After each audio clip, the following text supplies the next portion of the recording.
La route s'annonce assez chaotique. Tout quitter pour partir voyager à vélo, voici l'idée derrière le bruit du gravier. Nous, c'est Fiona et Brian et on vous partage ici nos découvertes et apprentissages. Il est l'heure d'explorer l'Asie du Sud-Est et on vous emmène avec nous. Remis de nos émotions suite aux événements passés dans le dernier épisode, nous reprenons la route direction Kampot et ses célèbres plantations de poivre. Ce que nous ne savons pas encore, c'est qu'une route sacrément chaotique nous attend pour terminer notre traversée du Cambodge et espérer passer en Thaïlande. Que l'aventure continue!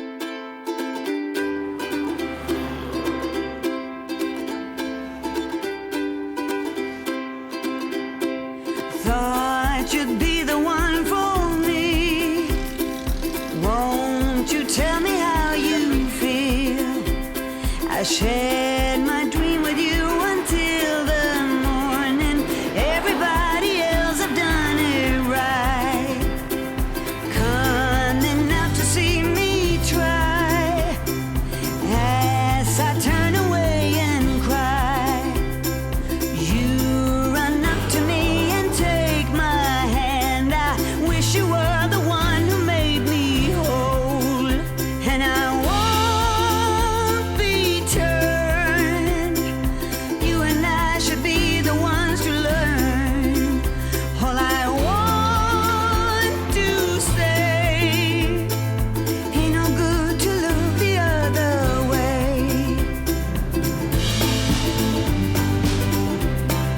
Et voilà, nous sommes arrivés à Kampot. On va profiter de travailler sur les prochaines vidéos YouTube, les prochains itinéraires, également avancer le contenu photo et article qui est en retard. Donc je pense que quand vous regarderez cette vidéo, il y a pas mal de contenu qui sera sorti pour notre plus grand plaisir et pour le vôtre aussi, j'espère. Et aujourd'hui, journée un peu spéciale parce que Kampot c'est surtout connu pour son poivre. Donc on va aller visiter une plantation du poivre de Kampot et on vous emmène avec nous.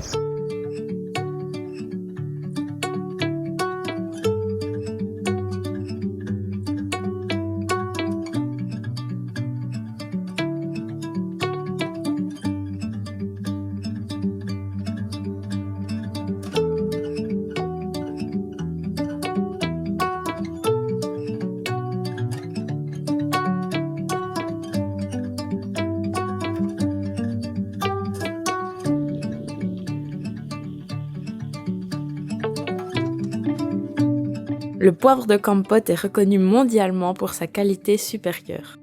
Il est apprécié pour son arôme unique, son intensité et ses saveurs distinctives.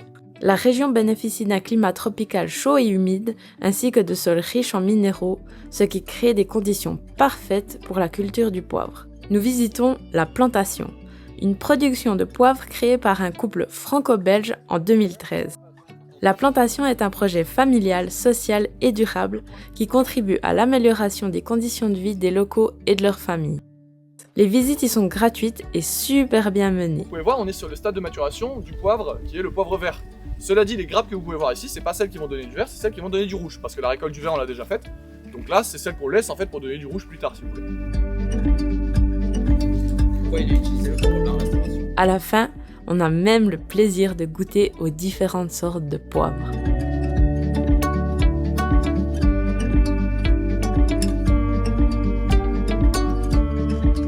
Dommage que ce n'est pas l'idéal d'en ramener dans les sacoches. On se console en s'offrant un délicieux repas au restaurant attenant. Visiter une plantation est sans doute un incontournable si vous passez dans la région.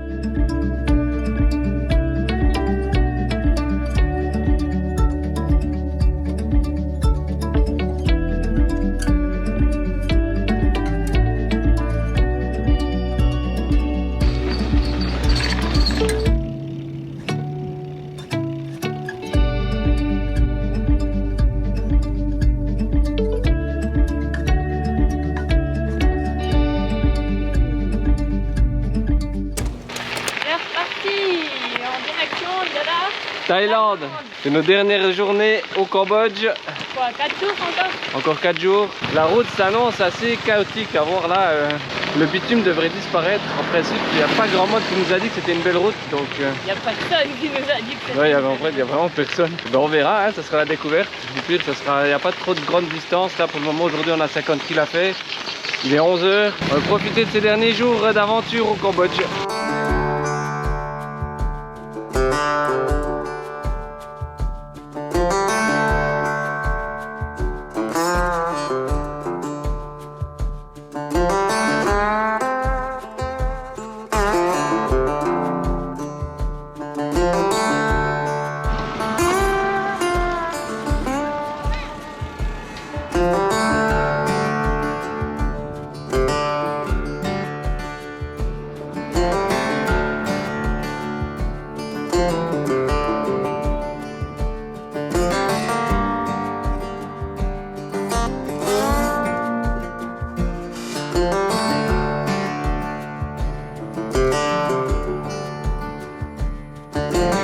Voilà, c'est parti jusqu'à la douane. Ça va être une belle route en terre battue. À vrai dire, on le savait, c'est pas une surprise, hein, mais on s'attendait pas à l'avoir si tôt, quoi.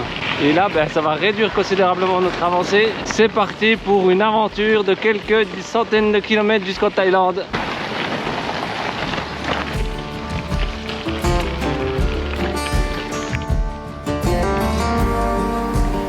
On commence à avoir l'habitude là, parce qu'on est rentré dans le pays, c'était déjà cette route comme ça, maintenant c'est nouveau ça. Bonne route en terre battue pour finir le Cambodge, ça on s'en rappellera, on n'est pas prêt de l'oublier. Et là regardez voir devant, il y a un incendie. Je sais pas ce qui brûle, mais en tout cas on va plus rien voir du tout, regardez ça. Voilà, dans quelques instants, il y a petit lot, elle va disparaître et on va plus la voir. Là, il fait nuit.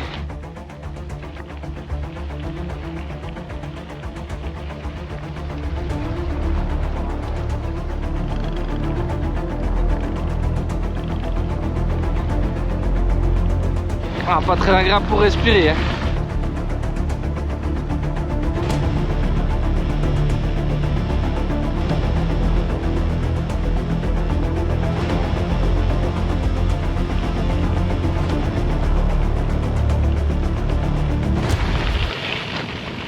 Ah, ça brûle les yeux. Du coup ici ils foutent le feu à leur champ et puis là c'est vraiment un gros feu. Ah, pas très agréable à traverser, hein, parce que pour respirer puis les yeux ça pique puis ça brûle la gorge. Ça piquait bien les yeux aussi, puis ça sentait le popcorn. Peut-être le seul point positif de ça, c'est que ça sentait le popcorn. Apéro! Ah. C'est chaud hein, quand même, tout ce qu'on est passé. Je pense qu'on a perdu 6 mois de vie. Oh, c'est horrible, dégueulasse. Bon, on a passé le pire. Dedans ça sentait le popcorn. Non, non, non, ça sentait pas le popcorn.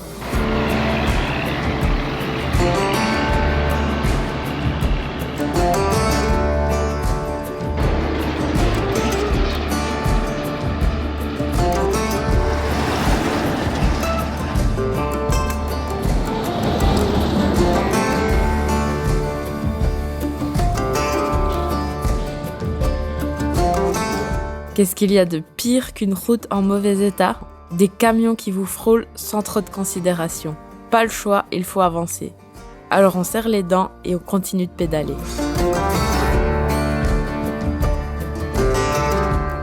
On chérit les quelques passages asphaltés de cette route qui est, paraît-il, en travaux depuis 10 ans. Mais ces derniers sont plus rares que les tronçons en terre battue et on finit la journée plein de poussière. Douche orange garantie.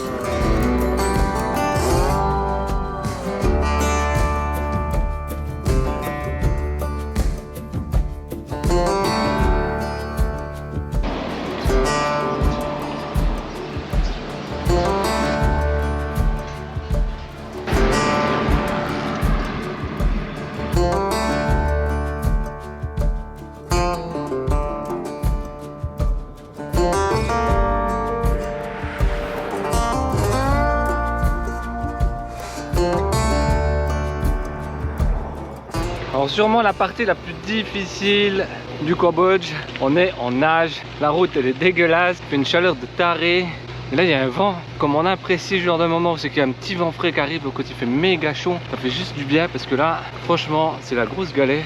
On a peut-être vu un peu gros de faire ces 2 étapes le même jour, surtout que la montée serait dans l'après-midi et qu'il fait une cave pas possible. On croise les doigts là parce qu'il y a des gros nuages qui arrivent. On espère que les gros nuages passent devant le soleil, que ça nous fasse un peu d'ombre puis ça sera plus agréable. Parce que là franchement, ça nous rappelle les débuts difficiles. Je fais pas les malins, je fais vraiment pas les malins là. Et regardez là, regardez. Ouh. Un petit bout de goudron, un petit vent dans le dos puis un petit goudron là en pleine montée, c'est incroyable. Ça nous sauve l'affaire. Rude journée, mais il y a un mec en scooter qui apparemment il a une glacière et il livre des boissons vertes avec de la noix de coco dedans, c'est pas trop ce que c'est. Et il nous en a offert 2 parce qu'en fait son job c'est de livrer des boissons aux ouvriers. Quand il nous a vu qu'on en bavait et puis qu'on était recouverts de sueur et de poussière, il nous a arrêté puis il nous a offert 2 bouteilles, une bouteille chacun. C'est super bon, on sait pas ce que c'est, ça passe. On espère pas qu'on fait une vidéo dans 5 minutes pour vous dire que On est malade. on est malade. C'est méga rafraîchissant, c'est incroyable. Ça c'est le genre de petit cadeau de la vie quand on en bave à la montée, Mais vraiment. qui est vraiment magnifique. On l'a fait, on est venu à bout de cette journée qui nous a mis à très rude épreuve. Waouh, ça faisait longtemps. Ouais, c'était pas facile hein. Mais il y a un truc quand même, c'est qu'on s'attendait que la route ça soit dégueulasse tout le long. Ouais. Et oui, ça a été dégueulasse une bonne partie, mais il y a une partie quand même qu'il faut admettre, qui commence d'être goudronnée, c'est beau, on voit que le chantier avance, c'est pas stoppé quand même. Mais ça aurait pu être bien pire, hein. Ouais, ça va pas être pire. Non, La franchement, fin là, les 5 derniers kilomètres sur les goudrons flambant neufs. Regardez-moi cette étape. Je sais pas si vous verrez assez bien, mais... Alors là, je vous raconte pas comment... Il y a le ventilateur, il y a la clim, c'est le luxe absolu. Et là, je m'en vais prendre une douche avec mes habits, parce que c'est la catastrophe. Pas d'une journée très rude, mais on y est arrivé, on n'a rien lâché. Et ça l'a fait. On continue demain, mais pour l'instant, on vit aujourd'hui, le moment présent. On va pas encore penser Oh, à ce qui nous demain, attend. il y a moins, il y a que 60 kg, hein, il n'y a pas 80. Il y a 60 Ah, mais il y a kg. pas plus de montée. C'est une montée plus, c'est moyen plus violent. Ok, ça se reste violent. Voilà, c'était raide. Là, on voyait d'ailleurs, ça faisait un tic, tic. Demain, ça fait plus comme ça. Ah, il y a des bonnes nouvelles. Donc ça devrait pas être pire. Puis surtout que ça sera le matin, ça sera pas en plein milieu de Ouais, on va l'après-midi. partir très tôt demain. Allez.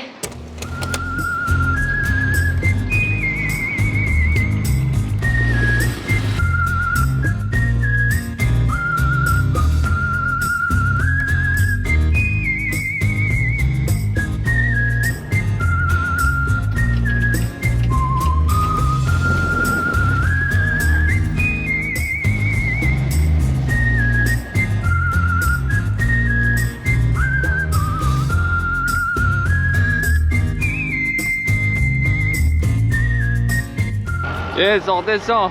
Vu qu'on a bien fait ce matin, on est parti un peu plus tôt que les autres matins. Du coup, bah, il fait un peu moins chaud. Puis là, on s'est tapé la plus grosse démontée. Il y a des nouvelles parties goudronnées qui sont pas encore ouvertes aux gens. La terre est relativement tassée. Certes, il y a toujours une chier de poussière, mais n'empêche qu'on arrive quand même à faire de l'avance. Et pour une route qui s'annonçait désastreuse, bah, franchement, on s'en sort bien. La route est quand même pas si mal. Et franchement, on est dans un magnifique paysage. C'est super beau. Il y a toute cette nature verdoyante autour de nous là. Ça change du reste du pays où c'est que c'était quand même relativement sec. Et ici, c'est tout beau vert. C'est la jungle tout autour de nous, c'est vraiment stylé.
On a fini 4 jours. 4 jours qui nous ont mis à rude épreuve mentalement et physiquement. On a fini. On est devant le 7-Eleven. On va aller s'acheter à boire. Ça y est, Nous sommes au bout de cette intense et interminable dernière étape cambodgienne. On est lessivés et nos vélos aussi. La pause est méritée avant d'entrer dans notre 18e pays. Franchement, le Cambodge a été incroyable. On est vraiment heureux d'avoir fait l'itinéraire tel qu'on l'a fait. Au milieu de tout ça, on a vraiment appris simplement à vivre avec les choses basiques, les choses qui nous rendent heureux. On est retourné un petit peu aux choses importantes, primordiales dans la vie et ça a été génial, franchement, depuis le Laos, d'être vraiment avec le strict nécessaire. Et ça nous a bien fait réfléchir parce qu'on cherche toujours à être plus heureux, on cherche toujours à avoir plus et finalement, en fait, on s'éloigne de ce qu'on a envie, on s'éloigne des choses qu'on aime. Et des pays comme le Laos, le Cambodge nous ont vraiment appris à apprécier ce qu'on avait et ce qu'on trouvait. Et pas plus, pas moins. Il faut prendre ce qu'il y a et il faut accepter les choses telles qu'elles arrivent. Et ça a été une très belle leçon de vie.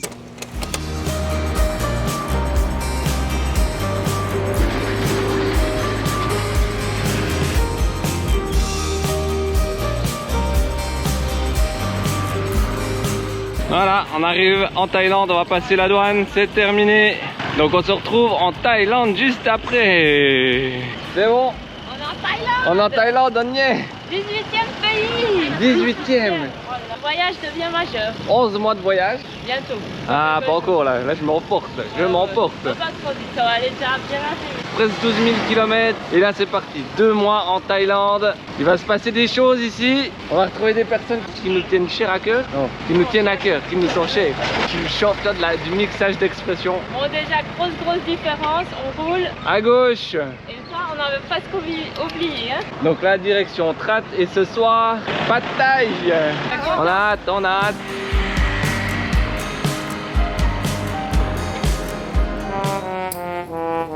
Brian nous a fait un petit cadeau d'entrée en Thaïlande. Il a crevé. Aïe aïe aïe. Ouais bon, ça va vite être changé. C'est Ça, quand c'est- même la routine. C'est de l'entrée fracassante dans le pays. Hein. Ouais, ma foi. Allez, 10 km dans le pays, encore. C'est comme ça. Faut quand même se rendre compte que ça fait 2 mois et demi qu'on est en Asie du Sud-Est sur des routes vraiment pourries. Et là, on arrive sur les plus belles routes qu'on n'a jamais vues depuis le Vietnam. Et bam, je creve. Vous comprenez quelque chose? Des routes en gravier, de la graille. C'était vraiment des routes où c'est qu'on aurait pu crever 3 fois par jour, 0 crevaison. Alors, l'expert en réparation de pneus, qu'est-ce qu'elle dit? Le coupable est là. Une sacrée roche, je peux C'est même pas pas, de bois. c'est vraiment du fer. Ouais. Il est où Clément et sa pince? Ah oui, il nous faut Clément là. Clément et la pince de sa maman. Elle avait aucune chance de la chambre à air. Hein. Non. D'ailleurs, si vous voulez voir comment on a ressorti ça la première fois, il faut regarder l'épisode 14, la Géorgie, dans le col de... Goterdi. Bien joué, quelle mémoire, petit loup. Ouais. Bon, bah on va aller enlever ça, c'est vite réglé. On va retirer ce petit bout de métal que la petite loup elle a trouvé sans aucune difficulté. Ah bah, Easy. là c'est pas chercher une aiguille dans une botte de foin. C'est Et ne on- pas voir une vache dans un corridor. Un éléphant dans le salon. C'est plus les éléphants ici. Ouais, c'est vrai. Les vaches, il n'y en a pas trop. Et là-bas, il y a le 7-Eleven. Et qu'est-ce qu'on va aller faire au 7-Eleven? La carte SIM au 7-Eleven, elle est moins chère que partout ailleurs, techniquement. Donc on va aller valider cette petite astuce pour vous.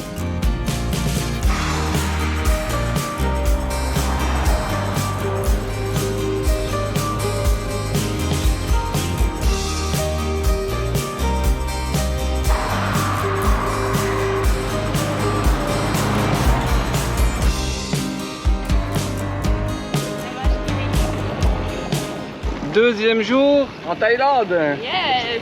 Deuxième jour sur la route en Thaïlande. On revit, franchement, ça fait trop plaisir. Ah, un coup de pédale, on a déjà fait 1 kilomètre. 2 coups de pédale, 2 kilomètres. 3 coups de pédale, on est à Bangkok. Ouais, ça avance tellement bien sur ce tapis rouge. On s'avance méga vite, la route est méga cool. Bon, Il y là, a on vient des, de il y a des prendre la- convenience stores nouveaux partout, ça nous rappelle la Corée puis le Japon. Oh ouais, Un peu Taïwan quand même, hein. aussi. Faut le dire, il y a un petit air un petit peu comme ça. Mais si on doit le résumer en un mot, la facilité. Ouais, vraiment, vraiment très très simple. Retour des pistes cyclables en Thaïlande, c'est incroyable. Ça fait quoi, 2 mois et demi qu'on voyage en Asie du Sud-Est là, et c'est la première piste cyclable depuis 2 mois et demi qu'on voit.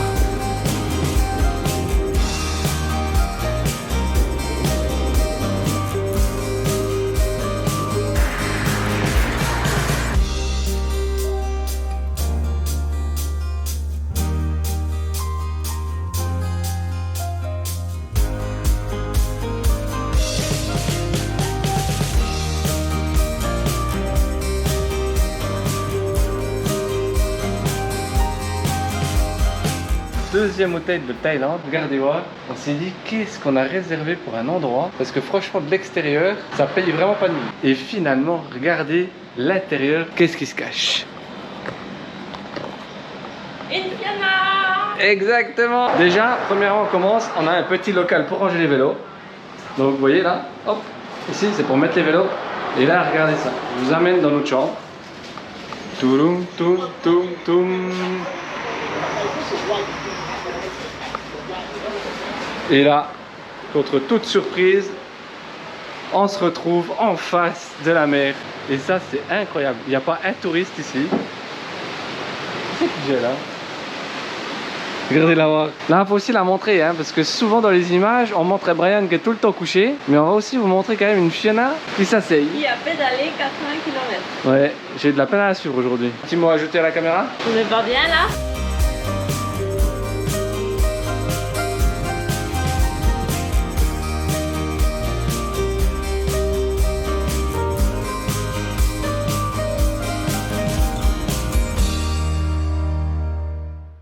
On n'avait pas prévu de faire ça comme étape aujourd'hui et on a tout chamboulé.